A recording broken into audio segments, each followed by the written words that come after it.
अस्सलाम वालेकुम, मैं हूँ Sidra and welcome back to my YouTube channel. I hope कि मेरी यूट्यूब फैमिली बिल्कुल ठीक ठाक होगी, मज़े में होगी और खुश होगी। अल्हम्दुलिल्लाह मैं भी बिल्कुल ठीक हूँ। आज की वीडियो का आगाज़ मैं करूँगी उस आंसर से जो मुझे काफ़ी ज़्यादा कमेंट्स आ रहे थे कि आप हमें घर के लिए कोई ऐसा वजीफ़ा बताएँ या कोई ऐसा अमल बताएँ जिससे ना हमारा अपना घर जल्दी से बन जाए। तो सबसे पहली बात तो ये कि आपने अल्लाह से अपना ताल्लुक़ जो है ना वो स्ट्रॉन्ग करना है। और वो किस तरीके से होगा, आपने अपनी 5 वक्त की जो नमाज़ है ना रेगुलर करनी है और उसको टाइम पे अदा करना है। जब आप 5 वक्त की नमाज़ टाइम पे अदा करते हैं ना तो अल्लाह से जो ताल्लुक़ आपका होता है वो और ज़्यादा स्ट्रॉन्ग हो जाता है और आपकी जो भी जायज़ ख्वाहिश होती है वो फ़ौरन से पूरी हो जाती है।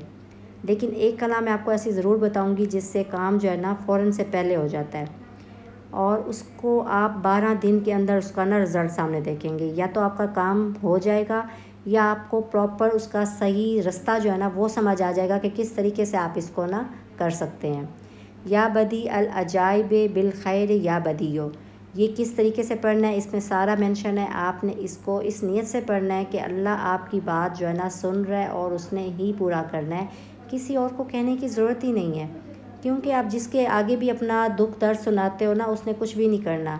जो करना है वो ज़ात जो है ना वो अल्लाह की है और अल्लाह ने ही सबकी बात को पूरा करना है, ख्वाहिश को पूरा करना है। उसका जो भी अमल है वो अल्लाह ने ही पूरा करना है। तो हम ना इधर उधर जाते हैं, लोगों से फ़रियाद करते हैं, उनको अपने दुख दर्द सुनाते हैं। उससे बेहतर है कि आप अपना जो भी दुख दर्द है अल्लाह के साथ शेयर करें।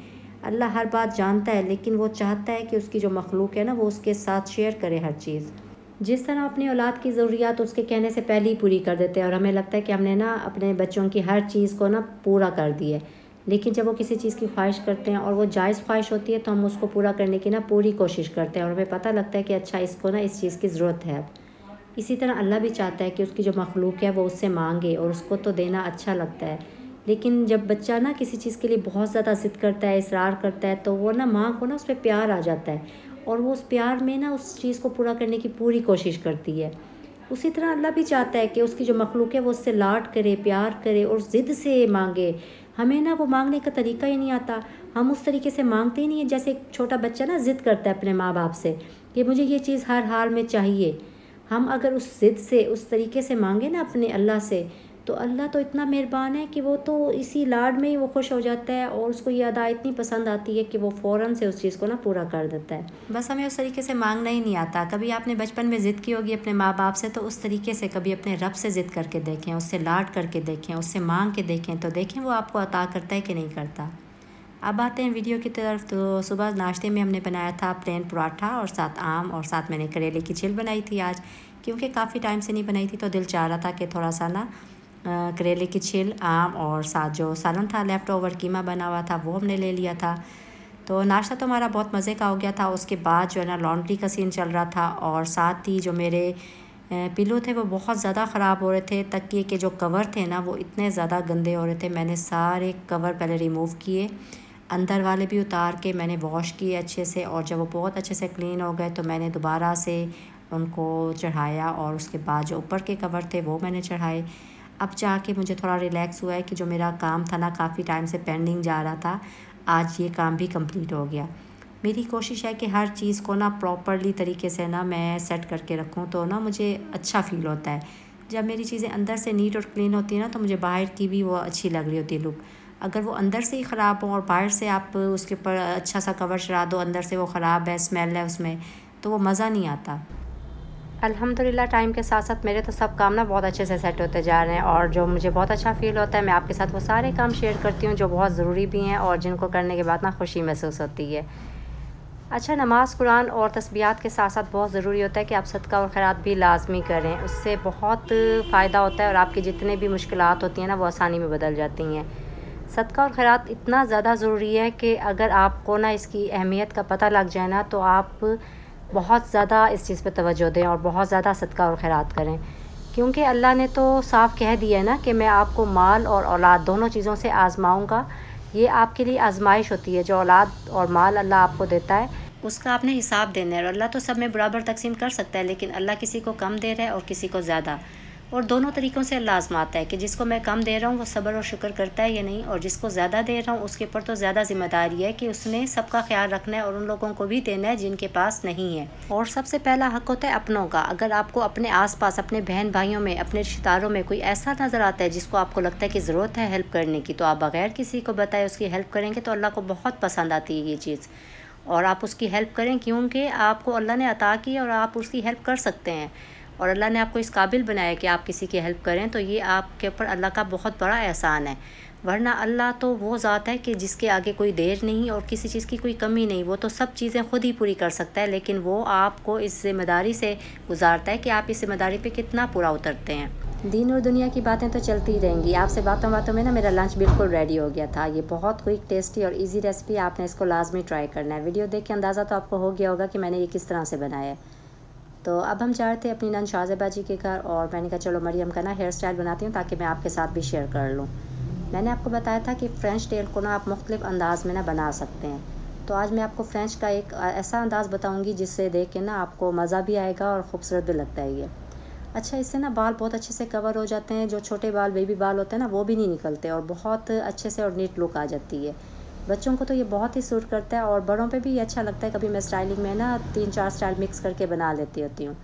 आपने पार्टीशन पे गौर करना है। फ्रंट पे आपका 4 फिंगर का रखना है और बैक पे वो डबल हो जाएगा, यानी कि 8 फिंगर पे चला जाएगा। यानी कि फ्रंट पे जितनी आपकी मांग होगी, बैक पे जाके वो हेल्दी हो जाएगी और उससे डबल हो जाएगी। तो ये आप फ्रेंच और अपर दोनों उसमें बना सकते हैं। उसके लिए आपने ये करना है, जब आपकी पार्टीशन निकाल लेंगे आप, तो आपने ना उसको या तो पिन अप कर लेना है या फिर आपने पकड़वा लेना है किसी से ना। तो मैं अब बना रही हूँ सिंपल फ्रेंच टेल, जिसको मैंने आपको पहले से क्लास में बताया हुआ है कि किस तरीके से आप बनाते हैं। दोनों साइड से आपने लेयर साथ मिलानी है। आपने जो हाथ है ना अपना, वो स्किन के साथ टच रखना है, ग्रिप अच्छी रखनी है और बहुत अच्छे से और नीट करके आपने ब्रेड बनानी है। सेम स्टेप लेते हुए आपने इसको हाफ एयर तक बनाना है और उसके बाद आपने ना सिंपल ब्रेड बना लेनी है। जब आप सिंपल ब्रेड बना लेंगे तो उसको आपने नीचे से बैंड लगा देना है, और उसके बाद फिर आप, अगर सर्दियाँ हैं तो इसको ओपन रख लेंगे और अगर गर्मियाँ हैं तो फिर आप इसकी ना पोनीटेल बना लेंगे। अभी मैं आपको पोनीटेल के साथ इसकी लुक दिखाती हूँ कि ये कितनी अच्छी लुक लगती है इसकी, और इससे ना सबसे बड़ा फ़ायदा ये है कि आपके बाल भी कवर हो जाते हैं और ना स्टाइलिश भी लगते हैं। तो यहाँ पे चुटिया मेरी हो गई थी कंप्लीट, और उसके बाद अब मैं इसकी प्लेन ब्रेड बना लूँगी ताकि जो है ना ये बाल अच्छे से इसके ना ग्रिप में आ जाएं। ब्रेड कंप्लीट होने के बाद मैंने पोनीटेल लगा ली थी, और उसके बाद पूरे बालों को ना मैंने बहुत अच्छे से ना एक पोनी में कवर कर लिया था, और उसके ऊपर ना ये छोटी सी ब्रेड बहुत प्यारी लग रही होती है। अगर फंक्शन होता है तो इनमें बीड्स लगा लो ना, तो वो भी बहुत अच्छा लगता है। तो ये उसका साइड पोज है और ये उसकी बैक लुक है। आप ना इसको बनाएंगे ना तो आपको बहुत अच्छा लगेगा, और बच्चे ना बहुत इजी रहते हैं इस तरह के हेयर स्टाइल में, और उन्हें ये भी होता है कि हमारा ना बहुत अच्छा सा स्टाइल बन गया है और हम ना बहुत अच्छे लग रहे हैं। यहाँ हम आ गए थे शाज़ेबा जी के घर। मेरी एक ही नंद है शाज़ेबा जी, बहुत ही मुख्तसर सी छोटी सी मेरी फैमिली है ससुराल की, एक देवर और एक ही नंद। तो शाज़ेबा जी के घर हम आए हुए थे और अकील भाई की फैमिली भी हमारे साथ थी। थोड़ी देर पहले ही हमने शाज़ेबा जी को फ़ोन किया था कि हम ना आ रहे हैं सब आपके घर। तो बाजी ने इधर बनाए हुए थे बॉयल राइस और साथ रवा, और साथ ही इन्होंने मंगवा ली थी चिकन चाँप। तो यहाँ पे खूब गपशप चल रही थी, खूब इंजॉय कर रहे थे, और बेहतरीन सा जो है ना डिनर रेडी था यहाँ पे। तो बस हम यहाँ पे डिनर इंजॉय कर रहे थे और साथ खूब हमारी गपशप भी चल रही थी, और साथ ही ना बच्चों का प्लान एकदम से चेंज हो गया कि आज ना हमने बुआ के घर ही रहना है। ये शुरू से ही ना पुप्पो को ना बुआ बुलाते हैं, तो कभी भी इन्होंने ना पुप्पो नहीं बुलाया। सराइकी का ना ये बहुत ही प्यारा सा एक वर्ड है बुआ। जब भी ये बच्चे प्यार से बुलाते हैं ना बुआ जी, तो बहुत अच्छा लगता है और बहुत ज़्यादा इसमें अपनायत भी है और मिठास भी है। मेरे बच्चे तो शुरू से ही जब वो बोलने लगे थे ना तो उन्होंने ख़ुद ही बुआ कहना शुरू कर दिया था। तो बस फिर हमने भी कहा ठीक है, जब ये ख़ुद ही बुआ बुला रहे हैं तो ठीक है, बुआ ही सही है। तो बुआ जी भी बहुत खुश हो जाती हैं जब ये प्यार से कहते हैं ना बुआ जी। तो बुआ जी जो है ना बहुत ज़्यादा खुश हो जाती हैं। डिनर से फ्री होकर बच्चों ने कहा कि हमने मार्केट जाना है और कुछ चीज़ें लेनी है ना, क्योंकि रात को हम जागेंगे और खूब हमने ना हल्ला गुल्ला करना है, पार्टी करनी है। तो बस यहाँ पे हम आ गए थे मार्केट में, क्योंकि बिल्कुल ही करीब है और पैदल ही हम आ गए थे यहाँ पे।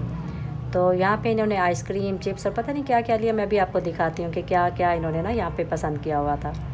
तो बस यहाँ पे चल रहा था इनका बिल, और उसके बाद फिर हम जाएंगे घर। बच्चों को तो छोड़ेंगे बुआ जी के घर और उसके बाद हम अपने घर आ जाएंगे। एंड में आपको एक बार मैं फिर बताऊंगी कि जो सदका और खैरात होता है ना, उसके लिए कोई लिमिट नहीं होती। आप अपनी पॉकेट के हिसाब से जितना भी चाहें, चाहे एक खजूर का दाना ही हो ना, आप इस नीयत से अगर सदका या खैरात करते हैं तो वो अल्लाह कबूल करने वाली ज़ात है।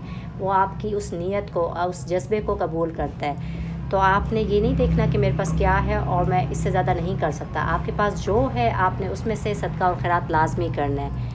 इस पैगाम के साथ मैं आपसे इजाज़त चाहती हूँ। वीडियो अच्छी लगी हो तो लाइक और शेयर ज़रूर कर दें अपनी फैमिली और फ्रेंड्स के साथ, और अगर मेरे चैनल पर फर्स्ट टाइम आया तो सब्सक्राइब ज़रूर कर लें ताकि मेरी तमाम वीडियोज़ आपको मिलती रहें। आप अपना बहुत ज़्यादा ख्याल रखें, दुआओं में याद रखें और हमेशा खुश रहें। अल्लाह हाफिज़।